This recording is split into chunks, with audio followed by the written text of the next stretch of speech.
start to identify how these proteins cycle. And estimated that by the middle of the century, actually makes your stress hormones go down faster.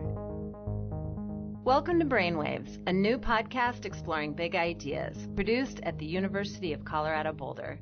I'm Lisa Marshall. This week, we're talking about sleep. So what does a good night's sleep feel like? A good night's sleep feels like relaxing and then waking up refreshed. A good night's sleep is when I wake up in the morning and I don't feel tired and I'm just ready to get up and attack the day. To me, it feels like I have no recollection of falling asleep, like no recollection of laying there being like, I'm trying to sleep. And then, waking up like raring to go. Restful. Feels like I have sufficient energy for the day. I would say a good night's sleep feels like energy.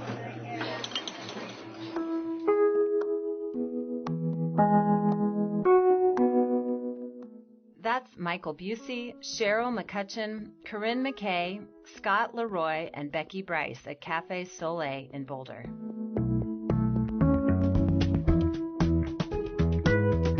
Sleep. We know we all need it. Most of us don't get enough. But what happens to our bodies when we are depriving ourselves of it? And what about all those gadgets we like to play with at night before we go to bed? How are they impacting our sleep? And what about our children's sleep? This week, we'll be talking about sleep with experts, and we're going to start off with a conversation with Ken Wright, director of the Sleep and Chronobiology Lab at CU Boulder. Welcome, Ken. Happy to be here. For starters, we've all heard that sleep is good for you, but why? What happens to your body and your brain during that 8 or 7 or maybe 5 hours of sleep that you get each night? Well, there are many things that sleep does for us that's important for our health and our well-being. So, for example, when we sleep, it helps promote our function of our immune system. It helps to release certain hormones that are important for our physiology and our health. And it helps our brain and our body recover from the daytime. And the other things that it does is it helps us to consolidate or strengthen the memories that we have during the day. And without sleep, a lot of these things wouldn't work as well when we're awake. Ken, I know you do a lot of research in this area, looking at what lack of sleep does to real people. Can you talk just a little bit about how you go about this research? Well, my laboratory studies people in controlled settings, and we try to study very healthy people so that way we can look at what happens to our physiology or to our brain function and our cognition when we take healthy people and they don't get enough sleep, so that we can understand basic physiology and basic mechanisms to understand the consequences when we don't get enough sleep. So how long does it take for these effects on my health to start to kick in? Is it a night, 2 nights? Talk a little bit about that. Well, we know that when we don't get enough sleep, or if we're sleeping at the wrong time, like a shift worker, for example, we know there's rapid changes in our physiology as well as our ability to perform well. And so as little as 1 or 2 nights without sleep, we can see changes in otherwise healthy people that could be negative in the long term. And in terms of our performance, certainly if we didn't get a good night's sleep, that might impair our ability to drive and increase our risk of having an accident. Can you talk a little bit about the specific changes you've seen in the study subjects? I know you've looked at proteins in their blood and other measures. What's going on there after a couple of nights of lost sleep? We see that when we don't get enough sleep, this increases our body's need for energy. And so people then tend to eat more. And unfortunately, in modern society, when we could just go to the refrigerator or go down to the grocery store, we tend to eat more than we actually need, and this leads to weight gain. At the same time, not getting enough sleep rapidly alters our ability to regulate our blood sugars. And so this reduced ability to regulate our blood sugar can, over the long term, lead to things like increasing the risk of diabetes. And then in terms of our performance, we see as little as a night or 2 without sleep can impair your performance levels. And if that is chronic, research by other laboratories have shown that a work week of insufficient sleep can impair your performance as much as legal limits of alcohol intoxication. So can I just make up for it on the weekend?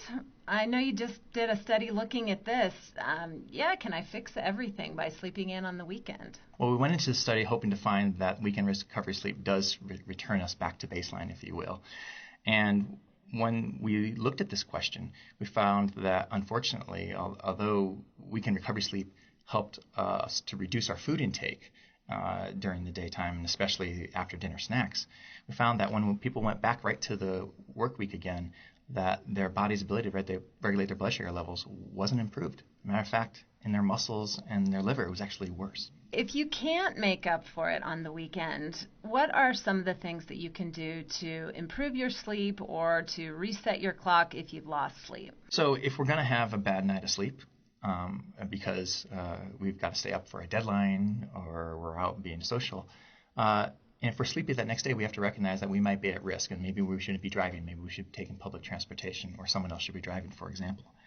But another strategy is to take a nap during the day if we didn't get enough sleep that night. And in terms of other strategies to help improve our sleep, we've shown that if we get light exposure, such as being outdoors and camping for a weekend, this can reset our clock to an earlier time, and it actually syncs our clock with our sleep much better than what is in modern society, and this in itself can help improve our sleep too. We have about 30 seconds left, and I thought as long as I have you here and we have daylight savings time coming up in March, we're going to be changing our clocks. Do you have any advice for people on how to make this transition go more smoothly? Yeah, this Spring Forward really reduces sleep by about an hour.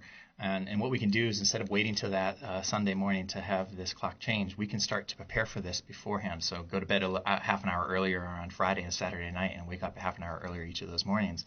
And this will help us to adjust our clock before the time zone change even occurs.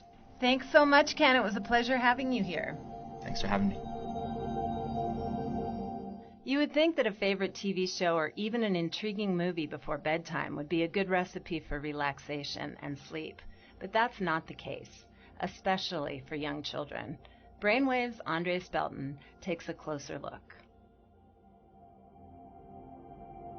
It is known that exposure to bright lights before sleep hurts sleep cycles in humans, but almost all previous studies have been done on adults. That is, until now. Lamise Akasem is an instructor at the Student Academic Success Center at CU Boulder and conducts the Light at Night study. It is well known that humans are very sensitive to the effects of light. Specifically, light exposure that occurs in the evening can suppress the sleep-promoting hormone melatonin. However, this has not been examined in young children. So the purpose of this study was to look at melatonin suppression in response to evening bright light exposure in preschool-age children. Why is this so important to study? I think it's really important to understand the effects of light in young children and how it can affect sleep, especially because sleep problems that develop early in childhood can persist later on in life and have a multitude of negative consequences. Yeah, I'm going to do my hatching. You're calling your hatching a little boy. The researchers adapted the experiment to be more playful for the children. In order to understand how light impacts the circadian system of young children, we adapted protocols that have been used in adults to make them more accessible for young children. So for example, we introduced a light table and had children play at the light table in order to receive the light stimulus. Subjects were exposed to bright light for an hour before their typical bedtime, and we compared melatonin levels during this light exposure to the baseline condition. The study found that bright light exposure before bedtime was a major factor in the shutdown and production of the sleep-promoting hormone melatonin in preschool-age children. So there were two primary findings for this study. The first is that melatonin was suppressed by almost 90% in response to 1 hour of bright light before bedtime. And the second finding is that the effects of the bright light exposure were sustained even after the light stimulus had ended. What should these findings mean to parents? About 30% of young children experience some type of evening sleep disturbance, so parents should avoid having their children being exposed to bright light and then immediately going to bed, because from the study we learned that light before bedtime can affect the child's melatonin levels even after the lights are off. It's not only bright lights at night that can cause sleep-related health issues. Brainwave's Molly Pfannenstiel takes a deep look at the connection between shift work and type 2 diabetes.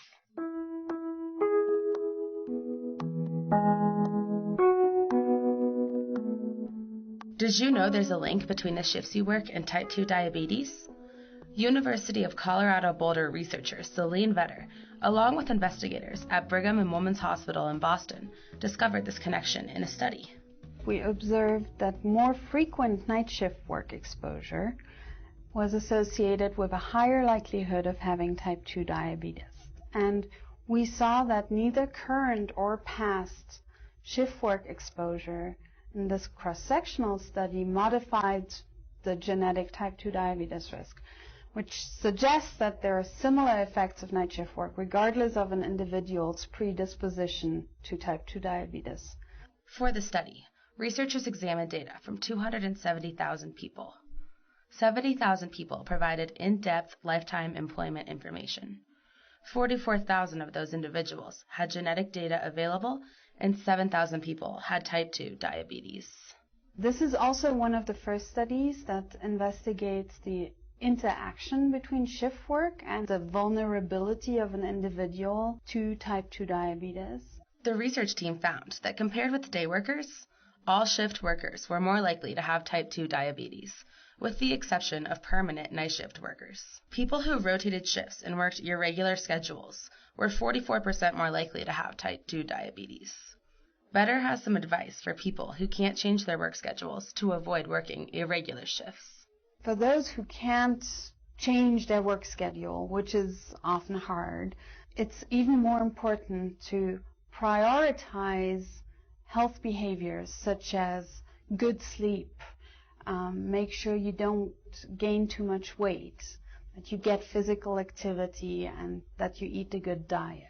Roughly 15 million Americans work permanent shifts, rotating night shifts, or shifts with irregular schedules. Other illnesses associated with shift work include cardiovascular disease and cancer, but few have been looked at specifically in terms of the impact of work schedule on risk. For more information about this study, go to colorado.edu and search night shift. Thanks for joining us on Brainwaves. I'm Lisa Marshall. Thanks to Andres Belton for creating our introduction. Dirk Martin edited this show. Dirk and Paul Bake produced it. Andrew Sorensen is our executive producer.